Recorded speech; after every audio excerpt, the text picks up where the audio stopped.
नमस्कार दोस्तों पिछली क्लास में हमने आपके कक्षा 10 का चैप्टर 1 डिस्कस करा था, जिसमें हमने इसके बेसिक और इसके अनुप्रयोग पढ़े थे। उनमें हमने एक उदाहरण भी करा था और आज हम जो बेसिक है उसका यूज करेंगे प्रश्नावली 1.1 के प्रश्न नंबर 1 में। तो हमने बेसिक में पढ़ा था यूक्लिड विभाजन प्रमेय का। तो मैंने ये भी बताया था आप लोगों को कि इस यूक्लिड विभाजन प्रमेय का उपयोग कहाँ और कैसे होता है। तो मैंने आपको समझाया था कि यूक्लिड विभाजन प्रमेय का उपयोग हो, एक तो हम स्टेटमेंट को सिद्ध करने में प्रयोग करते हैं और दूसरा दो संख्याओं के एचसीएफ ज्ञात करने में भी हम इसका उपयोग करते हैं। तो यहाँ पर आपके 1.1 का प्रश्न नंबर 1 यही है कि देखो, निम्नलिखित संख्याओं का एचसीएफ ज्ञात करने में यूक्लिड विभाजन एल्गोरिथम का प्रयोग कीजिए। तो यहाँ पर आपके प्रश्न नंबर 1 में दो संख्याएं कौन कौन है, 135 और 225, और दूसरे क्वेश्चन में 196 और 38,220, तीसरे क्वेश्चन में 867 और 255। ये आपके संख्याएं दी गई है और इनका हम एक एक करके एचसीएफ सबका निकालेंगे। तो आइए सबसे पहले हम शुरुआत करते हैं पहले की। तो यहाँ पर हम जब भी हल करेंगे तो सबसे पहले बेटा क्या लगाएंगे, यूक्लिड विभाजन एल्गोरिथम। तो क्या लगा देंगे अपन, यूक्लिड विभाजन एल्गोरिथम से, ठीक है।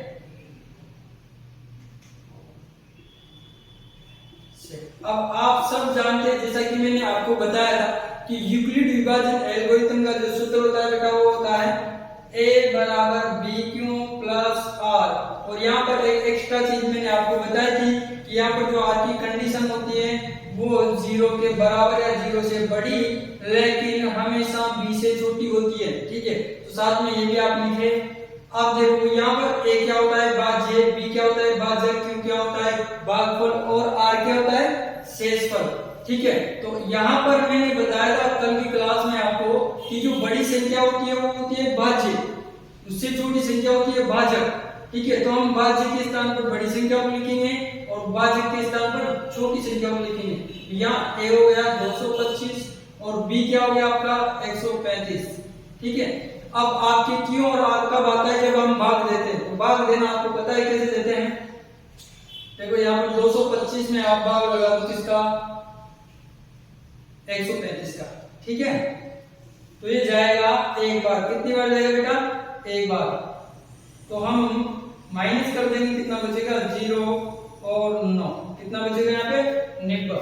तो ये भाग तो आगे बेटा आपका 1 और शेषफल कितना बच गया आपके पास 90। तो ये r के स्थान पर आ जाएगा। यहाँ पर भी r 0 नहीं हुआ है और मैंने आपको कल बताया था कि इस प्रोसेस को, इस प्रक्रिया को हम तब तक हल करते हैं जब तक कि आपका r 0 नहीं आ जाता। और जहां पर r आ जाता है वहीं पर अंतिम रूप से आपका जो भाजक होता है एचसीएफ भी वही होता है, ठीक है। तो यहाँ से देखो 0 नहीं मिला तो हम आगे और हल करेंगे। तो यहाँ बड़ी संख्या को यहाँ लिख देंगे, अर्थात 135 यहाँ पे आ जाएगा और 90 यहाँ पे आ जाएगा। अब वापस अपने पास a और b की स्थिति में जो संख्या है अपने पास कौन कौन नहीं है, b और r नहीं है। तो b और r कब आते हैं, जब हम भाग लगाते हैं। दोबारा से हम 90 का भाग किसमें लगाएंगे, 135 में, क्योंकि छोटी संख्या का भाग बड़ी में लगता है, ठीक है। तो 90 का भाग अब 135 में देंगे तो एक बार ही जाएगा। तो 90 एकम 90, तो घटाएंगे तो ये 5 और ये 4, तो कितना बच गया बेटा अपने पास 45, ठीक है। तो भाग गया एक बार, तो ये q के स्थान पर आ गया प्लस शेषफल आपका कितना है बेटा 45, ठीक है, ओके। तो आगे बढ़ेंगे, यहाँ पर भी आपका r 0 नहीं हुआ तो और आगे बढ़ेंगे तो ये 90 यहाँ आ जाएगा और 45 यहाँ आ जाएगा। अब 45 का भाग वापस 90 में देंगे तो 45 का भाग ये 90 में लगा दो आप, कितनी बार लेगा 45 दूनी 90, तो ये घटाएंगे तो कितना बच जाएगा 0, ठीक है। तो यहाँ पर भाग गया 2 बार और शेषफल आपका आ गया बेटा 0। तो यहाँ पर r क्या हो गया 0। तो मैंने आपको कहा था कि जिस पोजीशन में, जिस स्थिति में आपका r 0 हो जाता है वहीं पर आपका भाजक भी क्या होता है, एचसीएफ होता है, ठीक है। तो यहाँ ये भाज्य और ये भाजक, तो आपका भाजक कितना है 45, तो ये भाजक 45 है तो यही आपका एचसीएफ भी होगा। तो आपका एचसीएफ आ गया आपके सामने 45 और यही आपका क्या होगा, आंसर भी होगा। इसी प्रकार से हम बेटा दूसरे प्रश्न को करेंगे। मतलब पहले के दूसरे को। देखो यहाँ पर क्या है,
बच्चों आपने स्क्रीनशॉट ले लिया होगा, तो आपका अगला प्रश्न आएगा यूक्लिड विभाजन प्रमेय से एचसीएफ ज्ञात करने का, क्वेश्चन नंबर 3। क्योंकि बेटा दूसरा इसलिए नहीं करवाया जा रहा है क्योंकि दूसरे हम क्या करेंगे, कथनों को सत्य सिद्ध करेंगे। मैंने आपको बताया था कि ये एल्गोरिथम का प्रयोग दो प्रकार के प्रश्नों में होगा, एक तो आपके एचसीएफ ज्ञात करने में और दूसरा कथन को सत्य सिद्ध करने में। ठीक है, तो ये जो पहला प्रश्न था और ये जो तीसरा प्रश्न है, ये दोनों में ही क्या निकलेगा, एल्गोरिथम की सहायता से एचसीएफ निकलेगा। तो पहले हम एचसीएफ ज्ञात करने वाले सूत्र एक साथ करेंगे, उसके बाद हम कथन को सत्य सिद्ध करने वाले भी करेंगे। तो यहाँ पर देखो बेटा प्रश्न है आपका, प्रश्न नंबर 3। किसी परेड में 616 सदस्यों वाली एक सेना की टुकड़ी को 32 सदस्यों वाले एक आर्मी बैंड के पीछे मार्च करना है। अब बेटा जैसा कि आपने देखा होगा 15 अगस्त या 26 जनवरी पर आर्मी बैंड वाले आगे चलते हैं और उनके पीछे अपने सेना के जो जवान होते हैं वो परेड करते हैं। तो वो ऐसा ही अपन यहाँ बोल रहा है कि 616 सदस्य तो किसके हैं, अपनी सेना के जवान है, और 32 सदस्य कौन है, बैंड वाले हैं जो उनके आगे चलेंगे। तो आगे बोला है वाले एक आर्मी बैंड के पीछे मार्च करना है। तो आगे बोल रहा है दोनों समूहों को समान संख्या वाले स्तंभों में मार्च करना है। तो उन स्तंभों की अधिकतम संख्या क्या है जिसमें वो मार्च कर सकते हैं, अर्थात कितनी लाइनें लगाएंगे वो ऐसी जिनमें वो मार्च कर सकते हैं। तो यहाँ पर एक और शब्द है अधिकतम। तो जहां पर भी ऐसे हिंदी में लिखे हुए क्वेश्चन मिले और उसमें अधिकतम मिले तो ये समझ लेना आप कि उसमें हम क्या निकालेंगे, एचसीएफ। और साथ में अपने को दो संख्याएं लिखी दी है और जब दो संख्याएं होती है तो उनका एचसीएफ हम यूक्लिड एल्गोरिथम के द्वारा ही ज्ञात करते हैं। ठीक है, तो यहाँ पर बेटा आपके हल करेंगे तो दो संख्याएं आपको कौन कौन दिख रही है, 616 जो सेना के जवानों की संख्या है और 32 जो कि आर्मी बैंड वालों की संख्या है। तो इन दोनों का हम क्या निकालेंगे, एचसीएफ निकालेंगे एल्गोरिथम की सहायता से, तभी हमें पता चल पाएगा कि ये अधिकतम उन स्तंभों की अधिकतम संख्या क्या होगी जिसमें ये मार्च करेंगे। ठीक है बेटा, तो करते हैं शुरुआत इसकी। तो शुरू में हम क्या लगाएंगे, वही यूक्लिड विभाजन प्रमेय का लगाएंगे या एल्गोरिथम लगाएंगे। तो हम यहाँ पर यूक्लिड विभाजन एल्गोरिथम से, यूक्लिड विभाजन एल्गोरिथम से। अभी आप जानते हो क्या होती है, ये इस प्रकार से होती है कि a बराबर bq प्लस r, जहां पर r की कंडीशन होती है कि 0 के बराबर या 0 से बड़ी लेकिन b से सदैव छोटी होगी। और ये ऑथेंटिकली मैंने आपकी क्लास फर्स्ट में बता दिया है कैसे बराबर या बड़ा होता है या कैसे b से छोटा होता है। वो वीडियो आपने देखा नहीं है तो एक बार उस वीडियो को पूरा शुरू से देखें तो आपके सब कुछ अच्छे से और बहुत आसान तरीके से समझ में आ जाएगा। तो हम शुरू करते हैं। एक का मान कौन होता है, जो बड़ी संख्या होती है वो आपकी a होती है और जो छोटी संख्या होती है वो आपकी b होती है। तो a है आपके पास यहाँ 616 और b का मान है आपके पास 32। ठीक है, अब आपके पास q और r नहीं है तो कैसे निकालेंगे, भाग देकर निकालेंगे। भाग कैसे देते हैं आपने पढ़ा है अंकल, छोटी संख्या का भाग बड़ी भी लगाया जाता है। ठीक है ना, तो हम करते हैं यहाँ पर 32 का भाग लगा देंगे 616 में, तो आपको भाग लगाना आता है, ऐसे लगाए। ठीक है, तो 32 का भाग 616 में देंगे तो हम समथिंग ये जाएगा 9 बार। कितनी बार जाएगा बेटा, 9 बार। 9 दूनी 18 का 8 बचा कितना 1, तो 9 तिया 27 और 1 सॉरी 9 क्या 18 बार जाएगा, 18 दे लो। 18 दूनी 36, पहले एक बार आप 19 के लिए चेक करें, कितने के लिए, 19 के लिए, 19 का भी जा सकता है। 19 दूनी 38 का 8 बचा कितना 3, तो 19 किया 57 और 3 7, बिल्कुल 19 बार भाग गया आपका। कितनी बार गया, 19 बार। तो आप यहाँ पर बाकी करो तो कितना बचेगा, 8 बचेगा और यहाँ पर केवल 8 बचेगा क्योंकि 616 में से 608 जाएगा तो 8 बचेगा। तो आप भाग कितना आ गया, 19 आ गया और शेष कल कितना आ गया 8। अब ये 8 0 नहीं है तो ये प्रोसेस और भी आगे बढ़ेगी, ये प्रक्रिया और भी आगे चलेगी। तो तुम्हें पता है इस बड़ी को हम आगे लिखेंगे और ये 8 है तो 8 को हम यहाँ लिख देंगे। अब वापस अपने पास a और b की स्थिति में तो संख्या है क्यों हो रहा है, स्थिति में संख्याएं नहीं है। तो कैसे पता करेंगे, भाग लगाकर। और भाग कैसे लगाते हैं, बड़ी संख्या में छोटी का। तो बड़ी कौन है 32 और छोटी कौन है 8, तो 8 का भाग 32 में लगेगा तो 4 बार जा रहा है 8 चौक 32, तो घटाएंगे कितना आ जाएगा 0। ठीक है, तो भागफल आपके आ गया 4 और शेषफल आपके आ गया 0। तो यहाँ पर आपके शेषफल 0 आ गया है। तो आपका अंतिम जो भाजक है वही HCF भी होता है। तो अंतिम भाजक यहाँ पर क्या है 8 है, तो आपका HCF भी कितना आ गया बेटा 8 आ गया। तो HCF 8 आ गया, तो अब हम कह सकते हैं कि उन स्तंभों की अधिकतम संख्या 8 होगी जिसमें वो मार्च कर सकते हैं। अर्थात 8 लाइनें तो किसकी होगी, आर्मी बैंड वालों की होगी, और उनके पीछे 8 लाइनें किनकी होगी, आर्मी के जवानों की होगी। तो आप क्या लिखोगे यहाँ पर, अतः उन स्तंभों की अधिकतम संख्या